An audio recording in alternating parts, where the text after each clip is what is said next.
সাবেক সেনাপ্রধান জেনারেল আজিজ আহমেদের বিপুল পরিমাণ অবৈধ সম্পদের তথ্য পেয়েছে দুর্নীতি দমন কমিশন।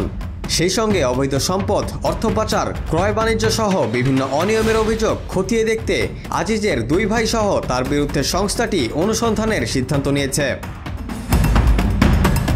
দুদকের এক চিঠি সূত্রে জানা গেছে, দেশের হাজার কোটি টাকা লোপাট করে বিভিন্ন ব্যাংক ও হুন্ডির মাধ্যমে অর্থ পাচার করে মালয়েশিয়া, সিঙ্গাপুর ও দুবাইয়ের মতো জায়গায় ব্যবসা পরিচালনা ও বাড়ি কেনার অভিযোগ রয়েছে তার বিরুদ্ধে। দুদকের বিশেষ তদন্ত শাখা থেকে এই অভিযোগটি পরিচালনা করা হচ্ছে। এক সংবাদ বিজ্ঞপ্তিতে দুদক জানায়, সাবেক সেনাপ্রধান জেনারেল আজিজ আহমেদের বিরুদ্ধে ক্ষমতার অপব্যবহারের মাধ্যমে দুর্নীতি, অনৈতিক কার্যক্রম সহ নানা অনিয়মের অভিযোগ রয়েছে।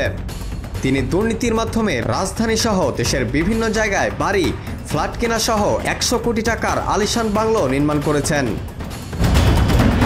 তার দুই ছোট ভাই হারিস আহমেদ ও তোফাইল আহমেদ জোসেফের নামে ঢাকার বিভিন্ন জায়গায় বাড়িগাড়ি সহ রয়েছে অঢেল অবৈধ সম্পদের পাহাড়। ইতোমধ্যেই দেশে বিদেশে আজিজ পরিবারের বিপুল পরিমাণ অবৈধ সম্পদের তথ্য পাওয়া গেছে। প্রাথমিক গোয়েন্দা অনুসন্ধান শেষে দুদক আজিজ আহমেদের বিরুদ্ধে প্রকাশ্য অনুসন্ধান শুরু করেছে।